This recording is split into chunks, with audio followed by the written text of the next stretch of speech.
नमस्कार, BDV news के इस बुलेटिन में आपके साथ मैं हूं स्वाति। शहर से जुड़ी खबरों को देखेंगे विस्तार से, लेकिन सबसे पहले एक नजर डालते हैं हेडलाइंस पर। स्वच्छता एवं अहिंसा का संदेश देने आयोजित हुई दौड़। शहरवासियों सहित अधिकारी, कर्मचारी एवं जनप्रतिनिधि रहे दौड़ में शामिल। और जबलपुर के पास होरा और उमरिया में महसूस किए गए भूकंप के झटके। 3.6 रिएक्टर का रहा भूकंप। सुबह 11:36 पर आया भूकंप।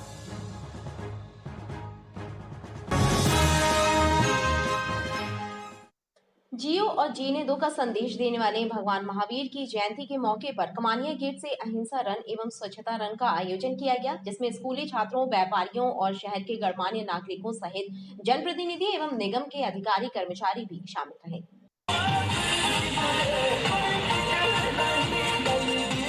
विश्व में शांति और सद्भावना कायम रखने की कामना एवं संदेश लेकर जीतो परिवार एवं नगर निगम के सहयोग से आयोजित अहिंसा एवं स्वच्छता रन में शहर के 10,000 से ज्यादा लोग दौड़े और स्वच्छता का संदेश देने के साथ ही भगवान महावीर स्वामी के द्वारा दिए गए जियो और जीने दो के संदेश की अलग जगाई। वो दौड़ अभी 20 मिनट बाद होगी।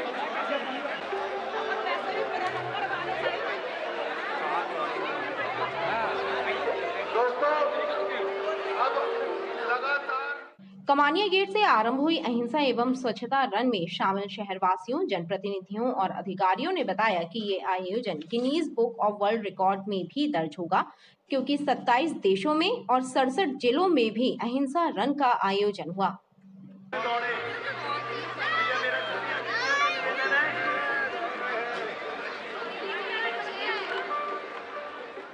अहिंसा एवं स्वच्छता रन जीतो परिवार के द्वारा आयोजित नगर निगम जबलपुर के द्वारा और अन्य संस्थाओं के सहयोग से 10,000 की संख्या में लोग आज जबलपुर में दौड़े इस बात के लिए कि हमें जबलपुर शहर को अनेकों मामलों में देश में और प्रदेश में अव्वल बनाना है। चाहे बात अहिंसा की हो और चाहे बात स्वच्छता की हो, हमारा जबलपुर शहर आने वाले समय में नंबर 1 बने, इसके लिए आज 10,000 से ज़्यादा लोग जबलपुर शहर में प्रातः 6 बजे दौड़े और इसी के साथ 27 देशों में और 67 जिलों में लोग दौड़े और एक बहुत बड़ा कीर्तिमान पूरे देश में और पूरी दुनिया में बनने जा रहा है। और हम सब आज ये इतिहास बनाकर और हम लोग जुड़ने जा रहे हैं इस बात के लिए कि हमारा शहर आगे बढ़ रहा है, हमारा शहर आगे बढ़ेगा और हम गिनीज बुक में रिकॉर्ड होने जा रहे हैं।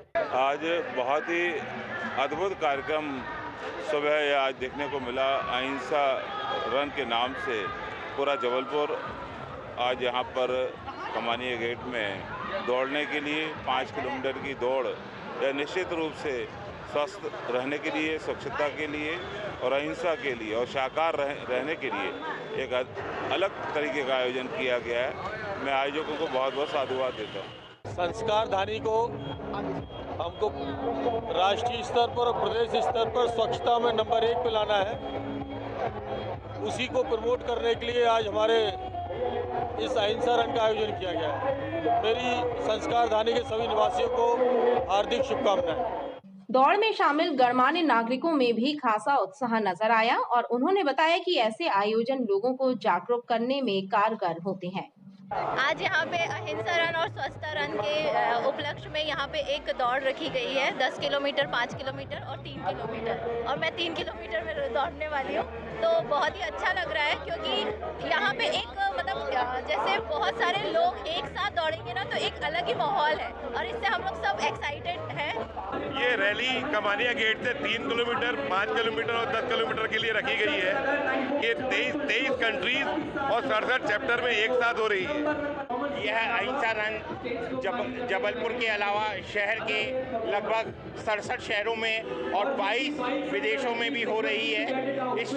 इस रन को जीतो द्वारा अहिंसा के दिवस के महावीर जयंती के उपलक्ष्य में अहिंसा दिवस के रूप में मनाया जा रहा है। इसमें तीन अलग अलग रेस है, 3 किलोमीटर, 5 किलोमीटर और 10 किलोमीटर, जो कि शहर में शहर के विभिन्न लोगों से जगह से भ्रमण करते हुए वापस कमानिया गेट में समाप्त होगी। अहिंसा रन कमानिया गेट से आरंभ हुई और खजांची चौक, तुलाराम चौक, करमचंद चौक, मालवीय चौक होते हुए वापस बड़ा फुहारा कमानिया गेट पहुंची, जहां दौड़ का समापन हुआ।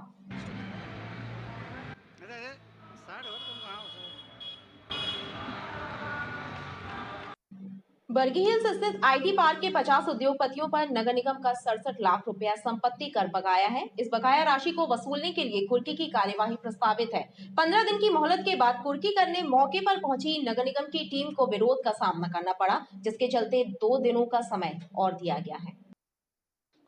67 लाख रुपए बकाया टैक्स वसूलने के लिए नगर निगम की टीम जब आईटी पार्क कुर्की करने पहुंची तो व्यापारियों ने विरोध शुरू कर दिया। व्यापारियों ने कार्यवाही को अनुचित बताते हुए कहा कि वे लोग जमीन के लीज होल्ड हैं, मालिक नहीं हैं। ऐसे में टैक्स का सवाल ही नहीं उठता। लेके करने वाले कुर्की करेंगे तो हम लोग इसीलिए सोशली बात करें तो मजा आता है। ताला लग चुका है हमको वहाँ से कमिश्नर साहब। आज नगर निगम द्वारा फैक्ट्रियों में जो चालू फैक्ट्री हैं उनमें तालाबंदी की कार्रवाई की गई है नगर निगम का टैक्स के लिए। ऑलरेडी हम लोग आईटी पार्क एसोसिएशन की तरफ से जितने भी इन्वेस्टर्स हैं हम लोग सभी लीज रेंट देते हैं। एक फैक्ट्री में एक ही तरह का टैक्स होता है जो हम लोग MPSEDC को टैक्स देते हैं। हम लोग यहाँ पर रेंट पे हैं, मतलब हम लोग लीज होल्डर हैं, हम लोग इसका कोई मालिक नहीं है। इस संदर्भ में हम लोगों ने पिछले हफ्ते माननीय संदीप सर से, स्वप्निल सर से, जो अभी नए कमिश्नर आए हैं, उनसे भेंट करके बताया था, अपना आग्रह किया था। उन्होंने उस बात को समझा और उन्होंने बोला कि यदि आपके पास ऐसा कहीं प्रावधान है कि आपको टैक्स नहीं देना है तो आप, अगर न्यायालय से आपको छूट मिलती है तो आप वहाँ चले जाइए। क्योंकि अभी वकीलों की हड़ताल चल रही है, हम लोगों ने कोर्ट में केस लगाया है और ऐसी तरह का एक विषय था जहाँ पर मुरैना इंडस्ट्रियल एरिया में इस तरह की रिकवरी की कार्रवाई हुई थी। उनको भी माननीय उच्च न्यायालय ने स्टे दिया हुआ है। हम लोगों ने भी शासन को उसी चीज़ की बात करने के लिए इनको कमिश्नर साहब को बताया था। कमिश्नर साहब ने हमें टाइम भी दिया था, लेकिन आज सुबह हमारे एक और इन्वेस्टर, उनको बिना बताए इन लोगों ने, नगर निगम वाले यहाँ पर पहुँच गए और तालाबंदी की कार्रवाई कर। कई सालों से इशू चल रहा है कि उद्योगों से नगर निगम को टैक्स चाहिए। हम लोग कानून दिखा के परेशान हो गए हैं कि ये कानून पढ़ दो आप। कानून में स्पष्ट लिखा है कि हमारी देनदारी नहीं बनती है, संपत्ति कर हमसे लिया ही नहीं जाना चाहिए। तो हर साल इसी तरह से होता है, उनको बताते हैं, शांत हो जाते हैं, टैक्स नहीं लेते हैं। अभी इन लोगों ने क्या उग्र रूप धारण किया है। आज नगर निगम की टीम आई है आईटी पार्क में, जहाँ इंडस्ट्रीज़ में ताले लगाए गए हैं। कुछ इंडस्ट्रीज़ में ताले लगा चुके हैं और ये लोग कुर्की करना चाहते हैं। हम लोग उसका विरोध कर रहे हैं। इनका कहना है कि ये यहाँ पे जो प्रॉपर्टी टैक्स है, ये आपका जो 3 साल का प्रॉपर्टी टैक्स जो हम लोग नहीं दे रहे थे, वो नहीं देने का कारण ये था कि हम लोग यहाँ पे लीज आउट प्लॉट पे, हम लोग रेंटेड प्लॉट पे हैं और इसकी ओनरशिप MPSEDC की है, जिसका प्रॉपर्टी टैक्स की देनदारी MPSEDC की है। हम लोग यहाँ पे एज ए रेंटल हैं और हम लोग का ये हमेशा इनके हम लोग ने हमेशा ये जानकारी नगर निगम को दी है कि ये टैक्स की देनदारी हमारी नहीं बनती, क्योंकि हम यहाँ ओनर नहीं हैं प्लॉट के। और इसके लिए हम लोग ने कई बार अपने 3 वर्ष में कमिश्नर साहब के पास और नगर निगम और इवन मध्य प्रदेश शासन में अपने प्रतिवेदन भेजे हैं कि इसके कुछ निराकरण किया जाए और इस टैक्स की वसूली रोकी जाए जो जबराना यहाँ पे की जा रही है। वहीं नगर निगम राजस्व अमले के कर्मचारियों ने बताया कि व्यवसायियों को कोर्ट से स्टे लाने के लिए 15 दिनों का समय पहले दिया जा चुका है, लेकिन समय समाप्त हो गया। इन्हें कोर्ट से कोई रिलीफ नहीं मिला, इसलिए पुनः कार्यवाही की जा रही है। 66 प्रॉपर्टियां यहाँ पर ऐसी हैं जहाँ पर टैक्स जमा नहीं हो रहा है। लगभग 67 लाख रुपए बकाया है इन पर। तो उनकी सूचीबद्ध हम लोग लेकर आए थे। पहली प्रॉपर्टी में हम लोगों ने कुर्की कार्रवाई की, तालाबंदी की कार्रवाई की है उसमें। तो अब इसके बाद इनका कुछ निर्णय हो रहा है, तो हम लोग बस उसके डायरेक्शंस का वेट कर रहे हैं कि अब अगली कार्रवाई क्या करनी है। अभी हम लोगों को डायरेक्शंस ये मिले हुए हैं कि आप लोग अभी आधे घंटे का वेट करिए, कमिश्नर साहब से बात चल रही है, जैसा भी निर्णय होगा वैसी कार्रवाई का हम संपादन करेंगे। व्यापारी क्या बोल रहे हैं इस पर? व्यापारियों का कुछ अलग मुद्दे हैं। व्यापारियों का कहना है कि ये लैंड इंडस्ट्रियल है, इसका टैक्स नहीं लगना चाहिए, और कोई दूसरी फर्म भी है जो उनसे टैक्स वसूल कर रही है, तो उनके बीच में कुछ कॉन्फ्लिक्ट चल रहा है। तो अपने को इसके बारे में जानकारी नहीं है। चूँकि अपन नगर निगम संस्था है, हमारा कुछ करों का भुगतान देर रह गया है। हमने इनको बाकायदा 173 के तहत इनको बिल की तामीली करवाई है, 174 के नोटिस दिए हैं, और जितने नोटिस इनको हमने समय समय पर फ़ोन में भी सचेत किया कि भाई अपना टैक्स जमा करिए, लेकिन अभी तक कुछ टैक्स जमा नहीं हो पाया है। अब इनकी जो भी बात चल रही है उसके अपन अनभिज्ञ है। हो सकता है उच्च अधिकारी इससे जानकारी मतलब रखते हुए कमिश्नर साहब के भी संज्ञान में था। उन्होंने हम लोगों को पहले मना किया था कि अभी 15 दिन का इनको समय दिया है टैक्स जमा करने के लिए। क्योंकि अब 15 दिन समाप्त हो चुके हैं, तो उनके ही निर्देशन में हम लोगों ने ये कार्रवाई संचालित की है। बहरहाल व्यापारियों के निवेदन पर 2 दिन का समय और दिया गया है। इसके बाद सभी 50 यूनिटों के खिलाफ कुर्की की कार्यवाही तय है। जैन धर्म के 24वें तीर्थंकर भगवान महावीर स्वामी का जन्म कल्याणक 3 अप्रैल को धूमधाम से मनाया जाएगा।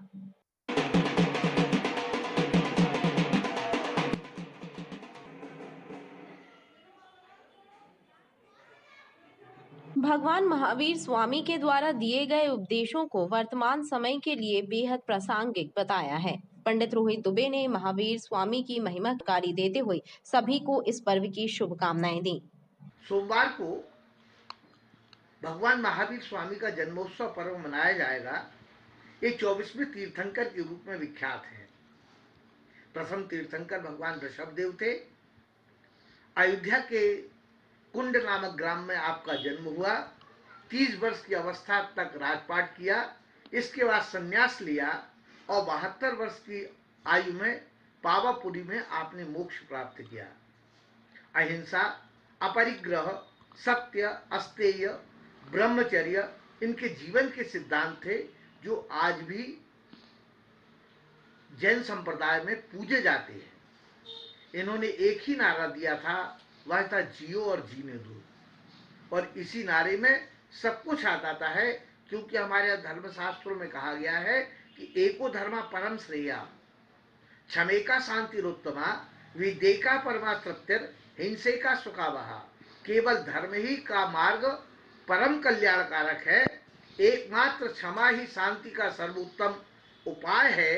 एक ही विद्या परम संतोष को देने वाली है और एकमात्र अहिंसा ही सुख को देने वाली है। और वही अहिंसा के पुजारी, अहिंसा के सिद्धांतों की रक्षा करने वाले भगवान महावीर स्वामी का जन्मदिन, आज उन्हें बारंबार नमन। राज्य शिक्षा केंद्र भोपाल ने सोमवार को होने वाली कक्षा 5वीं और कक्षा 8वीं के गणित के पेपर को निरस्त कर दिया है। परीक्षा की आगामी तिथि जल्द ही घोषित की जाएगी। जिले के डीपीसी ने पेपर निरस्त किए जाने की पुष्टि करते हुए बताया कि सोमवार को कक्षा 8वीं और 5वीं के गणित का पेपर स्थगित किया गया है। राज्य शिक्षा केंद्र भोपाल ने सोमवार को होने वाले कक्षा 5वीं और 8वीं के गणित के पेपर निरस्त करने का आदेश जारी किया है। राज्य शिक्षा केंद्र द्वारा जारी आदेश में कहा गया है कि अपरिहार्य कारणों से 5वीं और 8वीं कक्षा की 3 अप्रैल को होने वाली गणित विषय की परीक्षा निरस्त की जाती है। परीक्षा की अगली तिथि जल्द ही जारी की जाएगी। जिले के डीपीसी योगेश शर्मा ने परीक्षा के स्थगित होने की पुष्टि की है। 5वीं 8वीं का प्रश्न पत्र जो कि गणित विषय का और दिव्यांग बच्चों का संगीत का प्रश्न पत्र जो कि 3 तारीख को आयोजित था, राज्य शिक्षा केंद्र के निर्देश अनुसार जो कि 2 तारीख को आज ही हमको प्राप्त हुए हैं कि अपरिहार्य कारणों से यह परीक्षा निरस्त की जाती है। इसलिए मैं मीडिया जगत के माध्यम से सभी केंद्राध्यक्ष, परीक्षा प्रभारी, शासकीय अशासकीय संस्थाओं को सूचित करना चाहूँगा कि वे प्रत्येक बच्चे को सूचित करा दें कि 3 तारीख को प्रश्न पत्र नहीं होगा। जैसे ही इस शासन से हमको उसकी आगामी तिथि मिलेगी तो पुनः हम उनको अवगत कराएंगे कि कब वो परीक्षा आयोजित होनी है। तो कृपया आप सभी जो है सभी को सूचित करें कि परीक्षा 3 तारीख को नहीं होनी। सर, क्या कारण है जो परीक्षा निरस्त की जा रही है? ये राज्य स्तर से ही हमारे शिक्षा मंत्री और संचालक महोदय द्वारा आज ही निर्णय लिया गया एक बैठक लेकर के, और ये पत्र प्रकाशित हुआ है। अपरिहार्य कारणों से कारण भी हमको अभी जानकारी जिले स्तर पर नहीं प्राप्त हुई।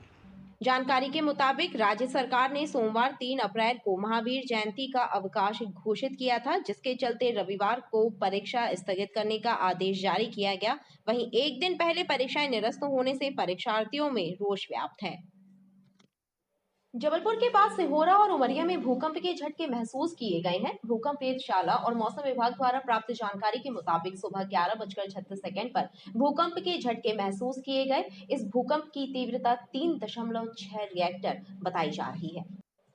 जबलपुर से लगभग 35 किलोमीटर दूर सिहोरा एवं उमरिया में रविवार की सुबह 11:36 पर भूकंप के झटके महसूस किए गए।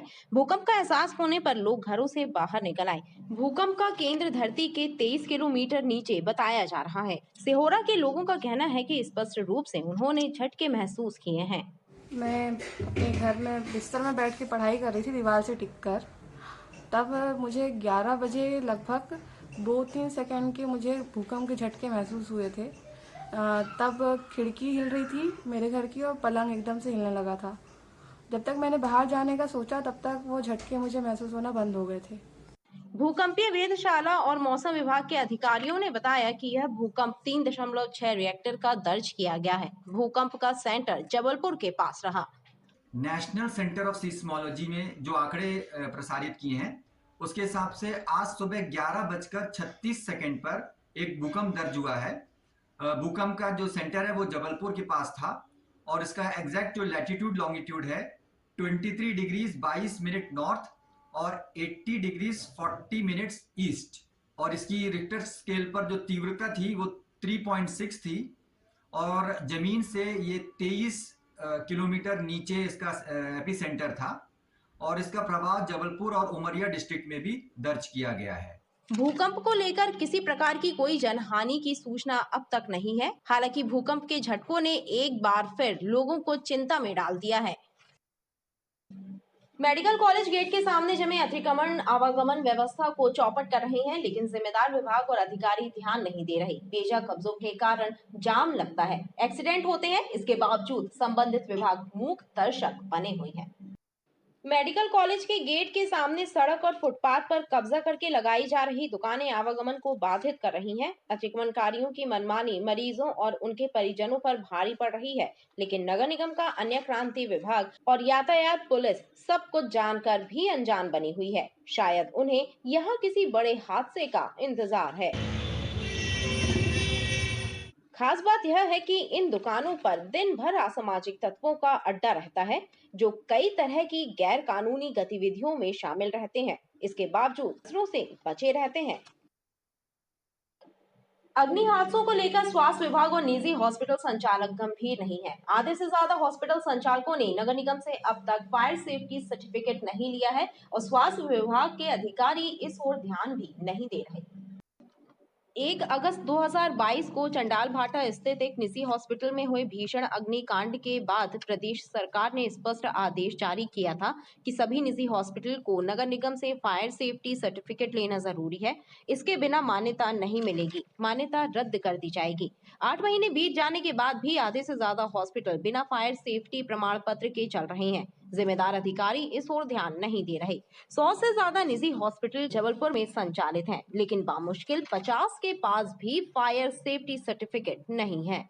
अग्निकांड 1 अगस्त 2022 में को जो हुआ था, जो काफ़ी दुर्भाग्यपूर्ण था, उसके बाद से नगरपालिका निगम जबलपुर सीमांतर्गत अब आज दिनांक तक कुल 25 अस्पताल भवनों ने अपने भवनों हेतु फायर सेफ्टी सर्टिफिकेट नगर निगम से प्राप्त किया है। कितने करीब ऐसे अस्पताल हैं जो अभी तक नहीं ले पाए हैं? जितनी मुझे जानकारी है 100 से अधिक अस्पताल वर्तमान में नगर निगम सीमांतर्गत संचालित हो रहे हैं और लगभग 25 से 30 अस्पतालों ने पूर्व में भी सर्टिफिकेट प्राप्त कर रखा था। तो एक अंदाज़न अगर मैं कहूँ तो लगभग 50 के आसपास अस्पताल ऐसे होंगे जिन्होंने आज की डेट तक फायर सेफ्टी सर्टिफिकेट प्राप्त नहीं किया है। इसके ऊपर क्या कार्रवाई की जाएगी अगर निगम से नहीं करता फायर उससे? ऐसे अस्पताल भवन जिन्होंने बिना फायर एनओसी के अपना संचालन जारी रखा है, उनके संबंध में हम जो संबंधित प्राधिकारी हैं, मुख्य चिकित्सा एवं स्वास्थ्य अधिकारी, उन्हें पत्र के माध्यम से अवगत कराएंगे कि उन पर जो भी संभव कार्रवाई है उनके द्वारा की जाए। बहरहाल स्वास्थ्य विभाग के अधिकारियों और निजी हॉस्पिटल संचालकों की गहरी दोस्ती आगे कहीं फिर आम जनता पर भारी न पड़ जाए, यह बात चर्चा का विषय बनी हुई है। ईसाई धर्मावलंबियों के प्रमुख त्योहारों में शुमार पाम संडे पर शहर के गिरजाघरों में प्रार्थना सभाएं आयोजित हुई और साथ ही शांति एवं प्रेम का संदेश लेकर रैली भी निकाली गई। ईसाई धर्मावलंबियों ने पाम संडे का पर्व भक्ति भाव से मनाया। सुबह सुबह नगर के गिरजाघरों में प्रभु ईसा मसीह की आराधना करने के लिए प्रार्थना सभाओं का दौर चला, तो वहीं रैली भी निकाली गई।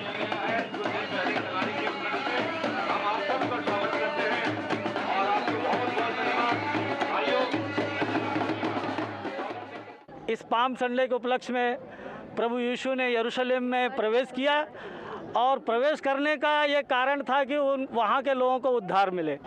पाम संडे मनाने को लेकर ईसाई धर्मावलंबियों ने बताया कि रविवार के दिन ही लगभग 2000 वर्ष पूर्व प्रभु यीशु ने यरूशलेम में प्रवेश किया था। इसी उपलक्ष्य में पाम संडे का पर्व मनाया जाता है।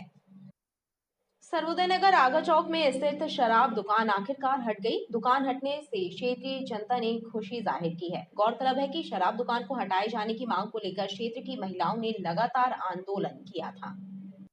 सर्वोदय नगर के रहवासियों में खुशी की लहर है और उनकी खुशी की वजह है क्षेत्र में स्थित शराब दुकान का हटाया जाना। स्थानीय महिलाओं ने बताया कि तेलुगु आंध्र समिति के तत्वावधान में लगातार आंदोलन किए गए। इसके परिणाम स्वरूप दुकान को सर्वोदय नगर से हटा दिया गया और क्षेत्र के युवा नशे की गर्त में समाने से बच गए। एक बहुत ही घने मोहल्ले में बिल्कुल बीच में एक कलारी रख करके वहाँ के स्थानीय लोगों को, विशेष तौर पर युवा को बर्बाद करने का एक बहुत बढ़िया तरीका था यहाँ पर। लेकिन हमारे संघर्ष के द्वारा, हमारी एकता के द्वारा हमने उसको यहाँ से हटाने में विजय प्राप्त करी। इसके लिए हम बहुत खुश हैं और आप सबके भी आभारी हैं कि आपने हमारा सहयोग किया। आज हमारे यहाँ पे इतने बड़े खुशी के दिन है कि महिला के द्वारा जो इन लोगों ने संघर्ष किया है, जो सपोर्ट आंध्र तेलुगु समिति को दिया है, मैं जिंदगी भर नहीं भूल सकता। क्योंकि 20-25 सालों से ये चलते आ रहे हैं। कई लोग दारू पी के उसको देहांत हो गया। देहांत होने के बाद हमारे लेडीज जितने भी है उन लोग ने अपने अपने घरों से निकलकर मेरे ऊपर आगे संघर्ष किया कि भैया आप करोगे कि नहीं, सामसून करोगे कि नहीं। तब हम ये लेडीज को लेकर आज ये संघर्ष किया। ये संघर्ष करने के बाद आज इतनी खुशी है हम पूरे क्षेत्रवासियों को, सर्वोदय नगर के वासियों को, कि आज जिंदगी में कभी भी मैं जिंदगी भर भूलूंगा नहीं इन लेडीजों को। ये लेडीज के वजह से हमारा इतना बड़ा काम हुआ। शराब दुकान हटवाने के लिए मोर्चा खोलने वाली महिलाओं को समिति ने सम्मानित भी किया। उत्कल यादव समाज के द्वारा उत्कल दिवस धूमधाम से मनाया गया। इस अवसर पर उड़िया मोहल्ला स्थित राम मंदिर में कार्यक्रम आयोजित किया गया। इस कार्यक्रम में उड़ीसा राज्य की स्थापना के दौरान हुए आंदोलन में मृत हुए लोगों को श्रद्धांजलि दी गई और जय यादव जय माधव के जय घोष के साथ राम मंदिर में पूजन किया गया। आयोजकों ने बताया कि प्रतिवर्ष उत्कल दिवस पर विभिन्न कार्यक्रमों का आयोजन होता है, जिसमें उत्कल यादव समाज के सभी लोग शामिल होते हैं। उत्कल यादव समाज के लोग इसे गौरव दिवस के रूप में भी मनाते हैं। आज बड़ा हर्षित विषय है कि आज उत्कल यादव समाज समिति उड़िया मोहल्ला द्वारा आज 1 अप्रैल उत्कल दिवस के रूप में आज राम मंदिर उड़िया मोहल्ला के प्रांगण पर मनाया गया। आज ही के दिन 1 अप्रैल 1936 को उड़ीसा राज्य को एक नया संवैधानिक दर्जा प्राप्त हुआ और मुगल साम्राज्य और अंग्रेज के ताताताई के आक्रमणकारियों की वजह से हमारे जो समाज के और हमारे उड़ीसा बंधु जिन्होंने अपना जीवन को तिलांजलि देते हुए नए नए राज्य की स्थापना के लिए इन्होंने अपना जीवन दिया, उन्हें हम सब लोगों ने स्मरण करते हुए आज कार्यक्रम आयोजित किया, जिसमें भगवान महावीर स्वामी के जन्म कल्याणक महोत्सव के मौके पर अखिल भारत वर्षीय दिगंबर जैन महिला परिषद एवं चिकित्सा प्रकोष्ठ के द्वारा पुरानी चरहाई स्थित लाखा भवन में स्वास्थ्य शिविर का आयोजन किया गया। पुरानी चरहाई स्थित लाखा भवन में आयोजित निःशुल्क स्वास्थ्य शिविर में 200 से ज्यादा लोगों ने स्वास्थ्य परीक्षण कराया।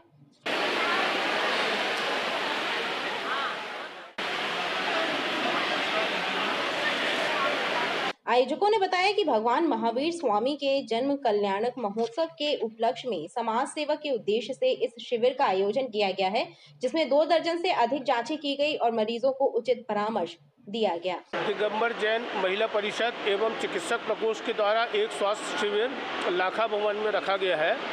यहाँ पर सभी फैकल्टी के डॉक्टर्स उपलब्ध हैं और काफ़ी संख्या में जो मरीज हैं ये अपना परीक्षण करा रहे हैं। साथ ही साथ दवाइयाँ भी निःशुल्क दी जा रही हैं और हड्डियों में कैल्शियम की जांच के लिए एक मशीन होती है बोन डेंसिटी की, वो मशीन भी यहाँ पर उपलब्ध लगाई गई है, जिससे में कि हड्डियों में कैल्शियम की जाँच हो सके। दांतों का परीक्षण किया जा रहा है, हड्डियों का परीक्षण किया जा रहा है, नाक कान गले के डॉक्टर हैं, जनरल फिजिशियन है, हार्ट के डॉक्टर हैं, स्त्री रोग विशेषज्ञ हैं एवं अन्य जो फैकल्टी के डॉक्टर्स हैं यहाँ पर उपलब्ध हैं और अपनी सेवाएं दे रहे हैं। इसमें 35 प्रकार के डॉक्टर हैं, अलग अलग लोगों के विशेषज्ञ हैं जो अपनी अपनी सेवाएं दे रहे हैं। और यहाँ पर बहुत से मरीज भाई हैं जो अपनी बीमारियों को लेकर आए हैं और उनका वे डॉक्टर इलाज कर रहे हैं और साथ में निःशुल्क दवाइयाँ भी वितरित की जा रही हैं। और हमारे महिला परिषद का उद्देश्य है सेवा का काम, स्वास्थ्य का काम, सामाजिक काम और जो दीनहीन दुखी हैं, ज़रूरतमंद हैं, उनकी सहायता करना, ये हम लोगों का प्रमुख काम है। सारी चीज़ें उपलब्ध कराने के बाद उनको ये भी बताया जा रहा है कि इसके आवश्यकता पड़ने पर आप हमारे हॉस्पिटल में आएँ, हम आपका उपचार वहाँ भी करेंगे। इस तरह से हम समाज सेवा के कार्यों में अपनी सेवाएं हमेशा देते रहते हैं। वो स्वास्थ्य का हो, सेवा गतिविधि हो, सांस्कृतिक कार्यक्रम हो, धार्मिक कार्यक्रमों पर हमारा विशेष ध्यान रहता है। शास्त्री ब्रिज पर देर रात तेज रफ्तार i10 कार ने एक मोपेड सवार और इनोवा गाड़ी को टक्कर मार दी। घटना के बाद i10 में सवार कार चालक कार सहित मौके से फरार हो गया। प्रत्यक्षदर्शियों और मोपेड सवार ने बताया कि i10 कार के पीछे पुलिस लिखा हुआ था। हादसे की खबर लगने के बाद पुलिस मौके पर पहुंची और क्षतिग्रस्त हुए इनोवा वाहन को क्रेन की मदद से बीच सड़क से हटाया गया। शास्त्री ब्रिज पर देर रात एक i10 कार चालक ने तेज रफ्तार लापरवाही पूर्वक गाड़ी चलाते हुए एक मोपेड सवार और इनोवा गाड़ी को टक्कर मार दी। इस घटना को अंजाम देने के बाद i10 कार का चालक कार सहित मौके से भाग खड़ा हुआ। हादसे की जानकारी लगते ही पुलिस मौके पर पहुंच गई थी। घटना में मोपेड सवार को मामूली चोटें पहुंची तो वहीं इनोवा कार बुरी तरह क्षतिग्रस्त हो गई। पुलिस ने क्रेन की सहायता से इनोवा गाड़ी को बीच सड़क से हटाने की कार्रवाई की। घटना में घायल हुए मोपेड सवार ने बताया कि i10 कार के पीछे पुलिस लिखा हुआ था और उसमें सवार लोग संभवतः नशे में लग रहे थे। चालक ने तेज रफ्तार गाड़ी चलाकर घटना को अंजाम दिया। घटना के वक्त कार चालक इतनी तेज गति में था कि उसकी गाड़ी के एयर बैग खुल गए थे। गनीमत यह थी कि हादसे में कोई जनहानि नहीं हुई। मैं गोरखपुर तरफ से शास्त्री पे चढ़ के गाड़गंज तरफ को जा रहा था तो एक i10 वाला बहुत ही तेज गति में ऊपर से नीचे उतरते हुए आ रहा था। ये इनोवा को मैंने साइड दिया हूँ अपने लेफ्ट साइड में आके और वो बहुत ही तेज़ गति में आके इनोवा से भिड़ा और उसका पूरा पीछे वाला हिस्सा उड़ के मेरी गाड़ी से भिड़ा। तो मैं यहाँ पे गिर गया था गाड़ी समेत। मेरी गाड़ी भी काफ़ी नुकसान पहुँचा है। मुझे भी छाती पे, शोल्डर पे काफ़ी जम के लगी हुई है चोट और बाकी गाड़ी तो पूरी सामने से पूरी बैंड हो गई है मेरी। अच्छा, और i10 वाला? उसके बाद i10 वाला काफ़ी पिए खाए थे सारे अंदर गाड़ी के अंदर।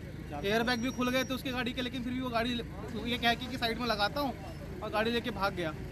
आज रात में यहाँ शास्त्री ब्रिज पर एक एक्सीडेंट हुआ है जिसमें एक इनोवा कार से एक i10 गाड़ी ने एक इनोवा कार को टक्कर मारी है, जिसमें जो अभी व्यक्ति है उसे मदन महल थाना पहुँचाया है रिपोर्ट करने के लिए। कोई भी घायल नहीं हुआ है, बस जो गाड़ी है उसे अभी रोड से हटाने की कार्रवाई चल रही है। घटना के बाद शास्त्री ब्रिज पर लोगों की भीड़ लग गई थी। पुलिस ने क्षतिग्रस्त वाहन को सड़क से हटाने के बाद फरार कार चालक की तलाश शुरू कर दी है। किराए पर ली गई लाखों रुपए कीमत की लोहे की सेंटिंग प्लेटों को खुर्द-बुर्द करने के मामले में प्रकरण दर्ज कर हनुमानताल पुलिस ने एक आरोपी को गिरफ्तार किया है। पुलिस ने आरोपी के कब्जे से 42 नग सेंटिंग प्लेट जब्त की है और शेष माल की बरामदगी के लिए आरोपी से पूछताछ की जा रही है। हनुमानताल पुलिस ने जानकारी देते हुए बताया कि हड्डी गोदाम निवासी मोहम्मद आज़ाद लोहे की सेंटिंग प्लेट किराए पर देने का काम करता है।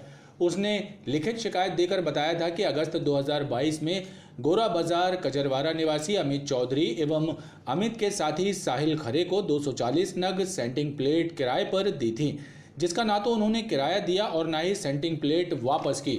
शिकायत की जांच करते हुए पुलिस ने पाया कि आरोपी अमित चौधरी द्वारा लोहे की सेंटिंग को खुर्द-बुर्द कर दिया गया है।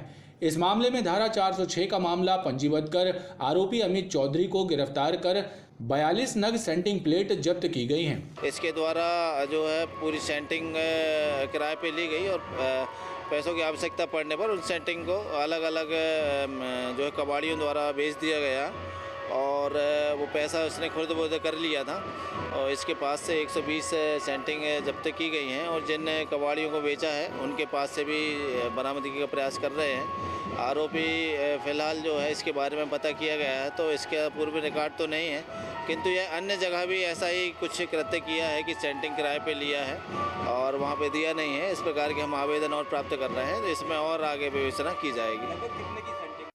खबरें लगातार जारी हैं, आप देखते रहिए BTV न्यूज़।